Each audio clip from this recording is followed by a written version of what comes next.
നമസ്കാരം. Gulf focus ആരംഭിക്കുന്നു. സ്വാഗതം. സൗദിയിൽ താമസ തൊഴിൽ അതിർത്തി സുരക്ഷാ ചട്ടങ്ങൾ ലംഘിക്കുന്നവരെ കണ്ടെത്താനുള്ള പരിശോധനകൾ ശക്തമാക്കിയ അധികൃതർ. രാജ്യത്തിന്റെ വിവിധ ഭാഗങ്ങളിൽ ഒരാഴ്ചക്കിടെ നടന്ന പരിശോധനയിൽ നിയമലംഘനം നടത്തിയ 18,000-ഓളം പേരെ അറസ്റ്റ് ചെയ്തതായി സൗദി ആഭ്യന്തര മന്ത്രാലയം അറിയിച്ചു.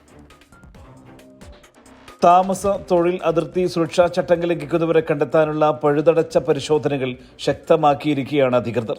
രാജ്യത്തിന്റെ വിവിധ ഭാഗങ്ങളിൽ പരിശോധന തുടരുകയാണ്. ഒരാഴ്ചക്കിടെ നടന്ന പരിശോധനയിൽ നിയമലംഘനം നടത്തിയ 18,000-ഓളം പേരെ അറസ്റ്റ് ചെയ്തതായി സൗദി ആഭ്യന്തര മന്ത്രാലയം അറിയിച്ചു. വിവിധ സുരക്ഷാ വിഭാഗങ്ങൾ നടത്തിയ സംയുക്ത പരിശോധനയിലാണ് ഇത്രയധികം പേർ അറസ്റ്റിലായത്. താമസ നിയമലംഘനം നടത്തിയ 3,000 പേർ, അതിർത്തി സുരക്ഷാ ചട്ടങ്ങൾ ലംഘിച്ച 3,500 പേർ, തൊഴിൽ നിയമലംഘനം നടത്തിയ 1,900 പേർ എന്നിങ്ങനെയാണ് പിടിക്കപ്പെട്ടവരുടെ കണക്ക്. രാജ്യത്തേക്ക് അതിർത്തി കടക്കാൻ ശ്രമിക്കുന്നതിനിടെയാണ് 1,260 പേർ അറസ്റ്റിലായത്. ഇവരിൽ 28% യമനികളും 66% എത്യോപ്യക്കാരും 6% മറ്റ് രാജ്യക്കാരുമാണ്. 67 നിയമലംഘകർ സൗദിയിൽ നിന്ന് പുറത്തു പോകാൻ ശ്രമിച്ച് പിടിക്കപ്പെട്ടവരാണ്. താമസ തൊഴിൽ അതിർത്തി സുരക്ഷാ ചട്ടങ്ങൾ ലംഘിച്ച ആളുകൾക്ക് താമസ സൗകര്യവും മറ്റും നൽകിയ 21 പേരെയും അറസ്റ്റ് ചെയ്തതായും സൗദി ആഭ്യന്തര മന്ത്രാലയം അറിയിച്ചു. സുബൈറുദ്ദീനൂർ, 24 ദമാം. സന്ദർശക വിസയിൽ സൗദിയിലെത്തിയവർ ഏപ്രിൽ 13-നുള്ളിൽ മടങ്ങണമെന്ന വാർത്ത തെറ്റെന്ന സൗദി പാസ്പോർട്ട് വിഭാഗം. വിസയുടെ കാലാവധി അവസാനിക്കുന്നതുവരെ സൗദിയിൽ താമസിക്കാം. എന്നാൽ കാലാവധിക്ക് ശേഷം രാജ്യത്ത് തങ്ങിയാൽ നിയമ നടപടികൾ നേരിടേണ്ടി വരുമെന്ന് സൗദി പാസ്പോർട്ട് വിഭാഗം വ്യക്തമാക്കി.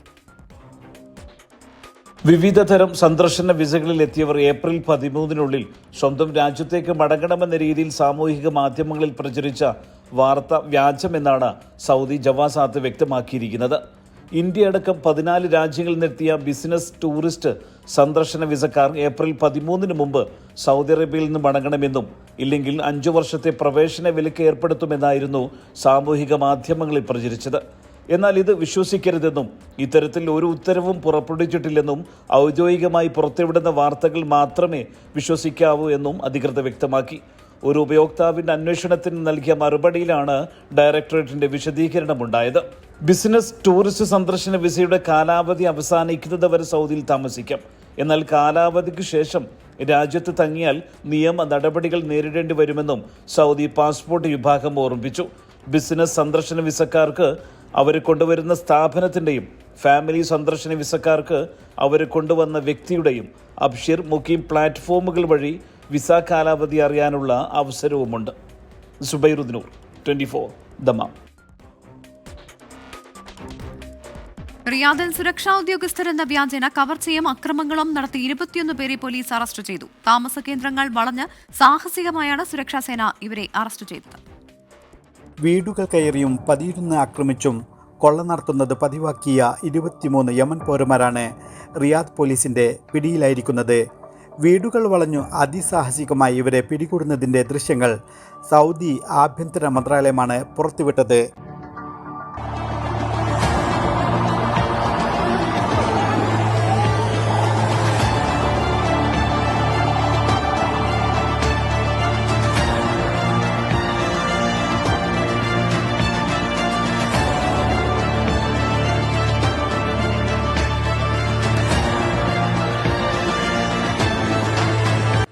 സുരക്ഷാ ഉദ്യോഗസ്ഥരാണെന്ന വ്യാജേനെ കത്തികട്ടിയും തോക്കുചൂണ്ടിയും കവർച്ച പതിവാക്കിയ ഇവർ പ്രവാസികളെ ലക്ഷ്യമിട്ടുകൊണ്ടാണ് പ്രധാനമായും കുറ്റകൃത്യങ്ങൾ നടത്തിയിരുന്നത്.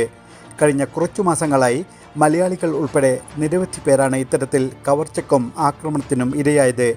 മലയാളികൾ തിങ്ങിപ്പാർക്കുന്ന ബത്തഹ, ശുമൈശി മുതലായ പ്രദേശങ്ങളിൽ കഴിഞ്ഞ മാസങ്ങളിൽ മലയാളിയുടെ കൊലപാതകം ഉൾപ്പെടെ ഇത്തരത്തിൽ നിരവധി സംഭവങ്ങൾ റിപ്പോർട്ട് ചെയ്യപ്പെട്ടിരുന്നു. സ്ത്രീകൾ ഉൾപ്പെടെയുള്ളവരും ആക്രമണത്തിന് ഇരയായിരുന്നു. ഇതേ തുടർന്ന് സാമൂഹിക പ്രവർത്തകരുടെ നേതൃത്വത്തിൽ ഇന്ത്യൻ എംബസിയിൽ ഇത് സംബന്ധിച്ച പരാതികൾ നൽകുകയും ചെയ്തിരുന്നു. ഇസ്മായിൽ പയ്യോളി, 24 റിയാദ്.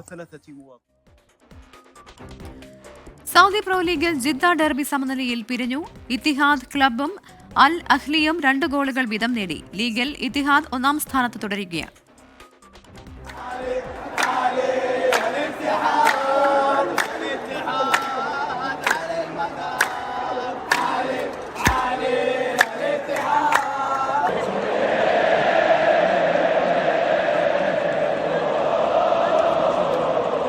ജിദ്ദയിലെ രണ്ട് പ്രമുഖ ക്ലബ്ബുകൾ തമ്മിലുള്ള വാശിയേറിയ മത്സരത്തിനാണ് Jeddah King Abdullah Sports City Stadium സാക്ഷിയായത്.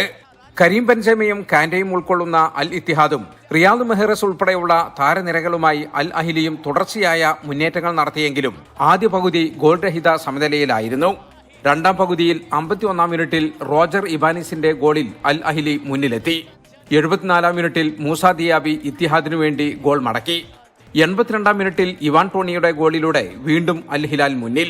മത്സരം അവസാനിക്കാനിരിക്കെ 94 മിനിറ്റിൽ കരീം ബെൻസേമ ഗോൾ അടിച്ചതോടെ കളി സമനിലയിൽ അവസാനിച്ചു. 45,000-ലേറെ പേർ കളി കാണാനെത്തിയിരുന്നു. വിവിധ രാജ്യക്കാരായ ആരാധകർ അവരുടെ പ്രതീക്ഷകൾ 24-മായി പങ്കുവച്ചു. വളരെ ആവേശകരമായ ഒരു മത്സരമായിരുന്നു. ഡെർബി മാച്ചാണ്. ജിദ്ദന്റെ രണ്ട് ടീമുകൾ തമ്മിലുള്ള വളരെ ശക്തമായൊരു മാച്ചായിരുന്നു. എന്നാലും 2-2 കളി അവസാനിച്ചത് ഈ പ്രാവശ്യം എന്തായാലും ഇത്തിഹാദ് കപ്പെടുക്കും. أول شيء نحن نبارك للجماهير الاتحادية على الصدارة، فهذا شيء مو جيد علينا. نو افتر نوم. جود اتحاد، اتحاد عميد. الحمد لله، لكن صراحة الحكم ظلمنا شوي، لكن نقول ألف مبروك.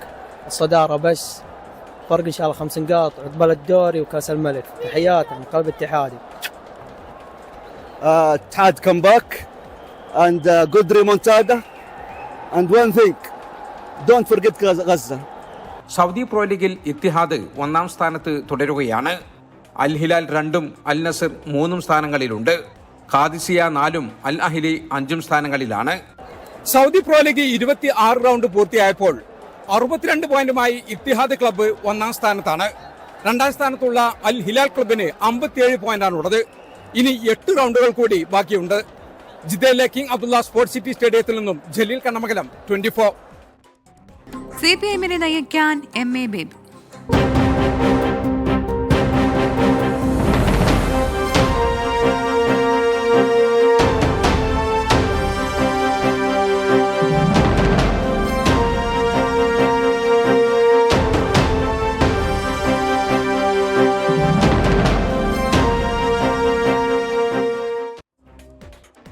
സിപിഐഎമ്മിനെ ഇനി എം.എ. ബേബി നയിക്കും. മധുരയിൽ നടന്ന 24-ാം പാർട്ടി കോൺഗ്രസിലാണ് മലയാളിയായ എം.എ. ബേബിയെ ജനറൽ സെക്രട്ടറിയായി തിരഞ്ഞെടുത്തത്. 1978-ൽ ജനറൽ സെക്രട്ടറിയായ ഇ.എം.എസിന് ശേഷം ആദ്യമായാണ് സിപിഐഎം കേരള ഘടകത്തിൽ നിന്നും ഒരു നേതാവ് ജനറൽ സെക്രട്ടറിയാകുന്നത്. സിപിഐഎമ്മിനെ നയിക്കാൻ ഇ.എം.എസിന് ശേഷം കേരള ഘടകത്തിൽ നിന്ന് ഒരു സഖാവ്. 24-ാം പാർട്ടി കോൺഗ്രസിൽ എം.എ. ബേബിയെ ജനറൽ സെക്രട്ടറിയായി തിരഞ്ഞെടുത്തു.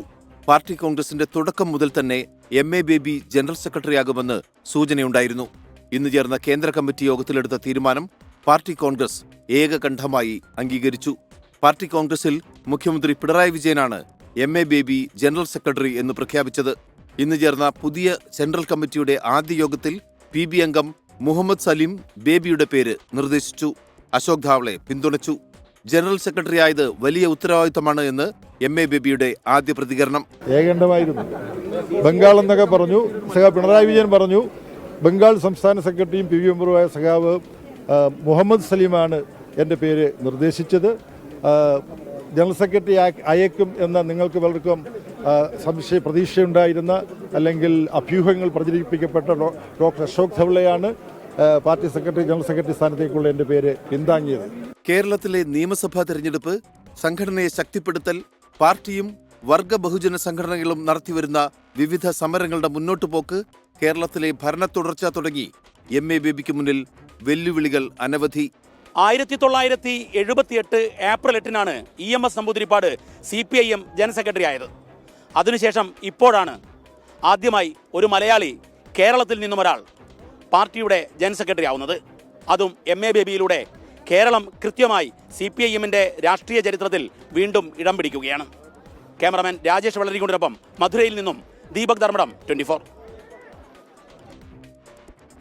CPIM general secretary M A. Baby 24-നോട് താനല്ല പാർട്ടിയാണ് ഉത്തരവാദിത്തം ഏറ്റെടുത്തിരിക്കുന്നത്.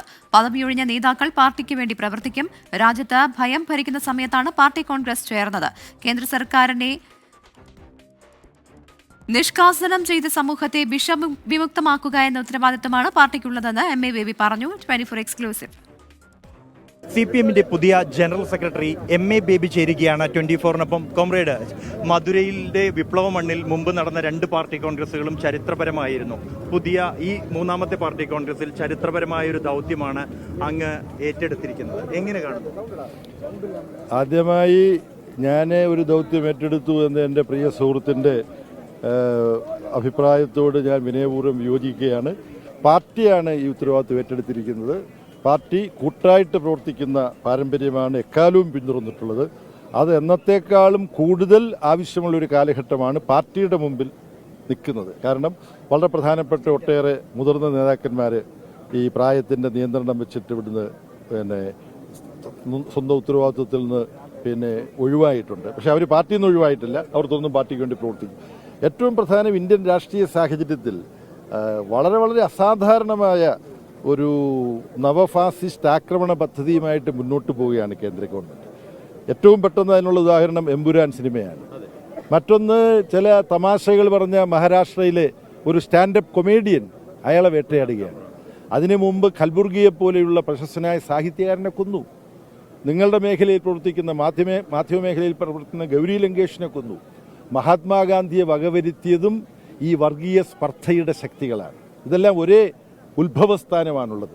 അപ്പം രാജ്യത്തെ ഭയം ഭരിക്കുന്ന ഒരു കാലഘട്ടം ഉണ്ടാകുന്നു എന്നുള്ള വലിയൊരു ഉത്കണ്ഠയുടെ അന്തരീക്ഷത്തിലാണ് 24-ാം പാർട്ടി കോൺഗ്രസ് ചേർന്നത്. അതുകൊണ്ട് ഒന്നാമത്തെ കടമ ഈ ഫാസിസ്റ്റ് സ്വഭാവമുള്ള RSSന്റെ നിയന്ത്രണത്തിൽ പ്രവർത്തിക്കുന്ന കേന്ദ്ര BJP ഗവൺമെൻറ് ഇന്ത്യൻ സമൂഹത്തിൻ്റെ എല്ലാ കോശങ്ങളിലേക്കും അവയുടെ വിഷദ്രംഷ്ട്രകൾ കടത്തുന്ന പ്രവർത്തനത്തിൽ ഏർപ്പെട്ടിരിക്കുന്നതിനിടയിൽ തന്നെ ഇവരെ കേന്ദ്ര ഭരണത്തിൽ നിന്ന് നിഷ്കാസനം ചെയ്യുകയും ഇന്ത്യൻ സമൂഹത്തെ വർഗീയ വിഷവിമുക്തമാക്കുകയും ചെയ്യണം. ഡീടോക്സിഫിക്കേഷൻ എന്നൊക്കെ പറയുമല്ലോ. സമൂഹത്തെ വിഷവിമുക്തമാക്കണം. മതത്തെ രാഷ്ട്രീയമായി ദുരുപയോഗപ്പെടുത്തുന്ന പ്രവർത്തനം RSSന്റെ ഭാഗത്ത് മാത്രമല്ല, മറ്റു പല ന്യൂനപക്ഷ രാഷ്ട്രീയത്തിൻ്റെ പേരിൽ വർഗീയ നീക്കങ്ങൾ നടക്കുന്നുണ്ട്. അപ്പം മതേതര മൂല്യങ്ങൾ കാസൂക്ഷിക്കാൻ വേണ്ടിയിട്ടുള്ള വലിയ പ്രവർത്തനം നടത്തണം. അതിൽ ഈ പാർട്ടി കോൺഗ്രസ് എടുത്ത വളരെ പ്രധാനപ്പെട്ട ഒരു തീരുമാനം, എല്ലാതരം വിശ്വാസികളെയും സമീപിച്ച് അവരെ അണിനിരത്തിക്കൊണ്ട് വേണം വിശ്വാസത്തെ വർഗീയവൽക്കരിക്കുന്ന അപകടത്തെ നേരിടാൻ. അപ്പോൾ ഈ ലക്ഷ്യത്തോടു കൂടിയിട്ടുള്ള വലിയ പ്രവർത്തനങ്ങൾ പാർട്ടി നടത്താൻ പോവുകയാണ്. വലിയ ഒരു ദൗത്യമാണ് പാർട്ടി തന്നെ ഏൽപ്പിച്ചിരിക്കുന്നത്. കൂട്ടുത്തരവാദിത്വത്തോടെ ആ ദൗത്യം നിർവഹിക്കും. ഒപ്പം തന്നെ ഈ RSSനെയും BJPയെയും ചേർക്കാൻ ആവശ്യമായ തീരുമാനങ്ങൾ, പാർട്ടി കോൺഗ്രസ് കൈക്കൊണ്ട തീരുമാനങ്ങൾ നടപ്പാക്കും എന്നുമാണ് MA ബേബി വ്യക്തമാക്കിയിരിക്കുന്നത്. മധുരയിൽ നിന്നും ജിജീന്ദ്രനൊപ്പം ബൽറാം നെടുങ്ങാടി, 24. CPIM ജനറൽ സെക്രട്ടറിയായി തിരഞ്ഞെടുക്കപ്പെട്ട MA ബേബിയെ അഭിനന്ദിച്ച് കോൺഗ്രസ് നേതാവ് രമേശ് ചെന്നിത്തല. ഒരുമിച്ച് വിദ്യാർത്ഥി രാഷ്ട്രീയത്തിലും പാർലമെന്റിലും ഇരുപക്ഷത്തായി തങ്ങൾ ഒന്നിച്ചുണ്ടായിരുന്നു. പുതിയ ഉത്തരവാദിത്തം ദേശീയ തലത്തിൽ ഇന്ത്യ സഖ്യത്തെ ശക്തിപ്പെടുത്താൻ ഉതകട്ടെ എന്നും രമേശ് ചെന്നിത്തല ഫേസ്ബുക്കിൽ കുറിച്ചു. 24-ാം പാർട്ടി കോൺഗ്രസ് സമാപിച്ചു. മധുരയിൽ ആയിരങ്ങൾ അണിനിരുന്ന പ്രകടനത്തോടെയും പൊതുസമ്മേളനത്തോടെയുമായിരുന്നു സമാപനം. ലോകത്താകെ ഇടതുപക്ഷത്തിന് പ്രസക്തി നഷ്ടമായെന്ന പ്രചാരണം അടിസ്ഥാനരഹിതമാണെന്ന് ജനറൽ സെക്രട്ടറി MA ബേബി പറഞ്ഞു. കേരളം കൈവരിച്ച നേട്ടങ്ങൾ എണ്ണിപ്പറഞ്ഞ മുഖ്യമന്ത്രി പിണറായി വിജയനും പൊതുസമ്മേളനത്തിൽ സംസാരിച്ചു. തമിഴ്നാട്ടിലെയും മധുരയിലെയും CPIMന്റെ ശക്തി വിളിച്ചോതുന്നതായിരുന്നു പാർട്ടി കോൺഗ്രസിന്റെ സമാപനം കുറിച്ചുകൊണ്ടുള്ള പ്രകടനവും പൊതുസമ്മേളനവും. പാർട്ടി അധികാരത്തിലെത്തുമെന്ന വിദൂര പ്രതീക്ഷ പോലുമില്ലെങ്കിലും തമിഴ്നാടിന്റെ വിവിധ ഭാഗങ്ങളിൽ നിന്ന് ആയിരങ്ങളാണെത്തിയത്. കേരളത്തിൽ നിന്നും നൂറുകണക്കിന് ആളുകളെത്തി. ലോകത്തെയും രാജ്യത്തെയും ഇടതുപക്ഷത്തിന്റെ ഭാവിയിൽ ആശങ്ക വേണ്ടെന്ന ജനറൽ സെക്രട്ടറി സ്ഥാനമേറ്റെടുത്ത MA ബേബി പറഞ്ഞു. We are sure that if we are unitedly moving forward to implement the decisions of the 24th Party Congress throughout the country, CPIM and the left forces would be able to emerge as a force to reckon with. മുഖ്യമന്ത്രി പിണറായി വിജയനും സമ്മേളനത്തിൽ സംസാരിച്ചു. ദേശീയ അന്തർദേശീയ രാഷ്ട്രീയ സ്ഥിതിഗതികൾ പരാമർശിച്ച സുദീർഘമായ പ്രസംഗത്തിൽ കേരളത്തിന്റെ നേട്ടങ്ങളും മുഖ്യമന്ത്രി എടുത്തു പറഞ്ഞു. In the dark Indian social and political scenario, the LDF government in Kerala stands apart as a silver lining. We are identifying those under extreme poverty and bringing them out of it. We are protecting the public sector. We are renewing public education. We are strengthening public health. We are ensuring that nobody is landless or homeless. May 20 നടക്കുന്ന ദേശീയ പണിമുടക്ക് മുൻനിർത്തി തൊഴിലാളികൾ നേരിടുന്ന പ്രശ്നങ്ങൾക്ക് പിന്തുണ നൽകാൻ തീരുമാനിച്ചാണ് party കോൺഗ്രസിന് കൊടിയിറങ്ങിയത്. 24 മധുരൈ. CPIM പാർട്ടി കോൺഗ്രസിൽ നാടകീയ നീക്കങ്ങൾ. കേന്ദ്ര കമ്മിറ്റി പട്ടികയ്ക്കെതിരെ DL കരാട് മത്സരിച്ചത് നേതൃത്വത്തെ പ്രതിസന്ധിയിലാക്കി. തൊഴിലാളി വർഗത്തെ അവഗണിച്ചതിൽ ഉൾപാർട്ടി ജനാധിപത്യപരമായി പ്രതിഷേധിച്ചതാണെന്ന് DL കരാട് പ്രതികരിച്ചു. വോട്ടെടുപ്പിൽ കരാട് പരാജയപ്പെട്ടു. മധുരയിൽ CPIM പാർട്ടി കോൺഗ്രസ് സമാപനത്തിലേക്ക് കടക്കുമ്പോഴാണ് നേതൃത്വത്തെ ഞെട്ടിച്ച അസാധാരണ നീക്കം. പാർട്ടി കോൺഗ്രസിൽ അവതരിപ്പിച്ച കേന്ദ്ര കമ്മിറ്റി പട്ടികയിൽ എതിർപ്പുയർത്തി ഉത്തർപ്രദേശ്, മഹാരാഷ്ട്ര കമ്മിറ്റികൾ രംഗത്തെത്തി. കേന്ദ്ര കമ്മിറ്റി പട്ടിക അംഗീകരിക്കില്ലെന്നും വോട്ടെടുപ്പ് വേണമെന്നും ആവശ്യം. UP സംസ്ഥാന സെക്രട്ടറി രവിശങ്കർ മിശ്ര വോട്ടെടുപ്പ് ആവശ്യപ്പെട്ടു. 3 പേരാണ് മത്സരിക്കാൻ മുന്നോട്ട് വന്നത്. PB കോർഡിനേറ്റർ പ്രകാശ് കാരാട്ടിന്റെ ഇടപെടലിൽ 2 പേർ മത്സരത്തിൽ നിന്നും പിന്മാറി. എന്നാൽ മഹാരാഷ്ട്ര CITU സംസ്ഥാന അധ്യക്ഷൻ DL കരാട് മത്സരത്തിൽ ഉറച്ചുനിന്നു. പിന്നാലെ രഹസ്യ ബാലറ്റിലൂടെ വോട്ടെടുപ്പ്. ഫലം കാത്തുനിൽക്കാതെ പാർട്ടി കോൺഗ്രസിൽ നിന്നും മടങ്ങിയ കരാട് തൊഴിലാളി വർഗത്തെ അവഗണിച്ചെന്ന് തോന്നിയതിനാലാണ് മത്സരിക്കാൻ ഇറങ്ങിയതെന്ന് പ്രതികരിച്ചു.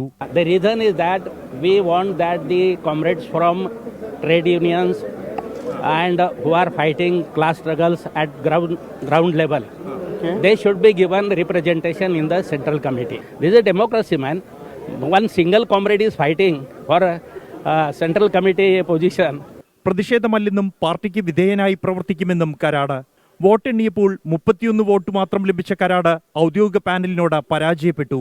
വോട്ടെടുപ്പ് അടക്കമുള്ള മറ്റ് നടപടികളെ തുടർന്ന് നിശ്ചയിച്ച പരിപാടികൾ 2 മണിക്കൂർ വൈകി. ജനറൽ സെക്രട്ടറി സ്ഥാനത്തേക്ക് ബംഗാൾ ഘടകം മുന്നോട്ട് വെച്ച അശോക് ദാവ്ലെയുമായി ഏറെ അടുപ്പമുള്ള നേതാവാണ് DL കരാട്.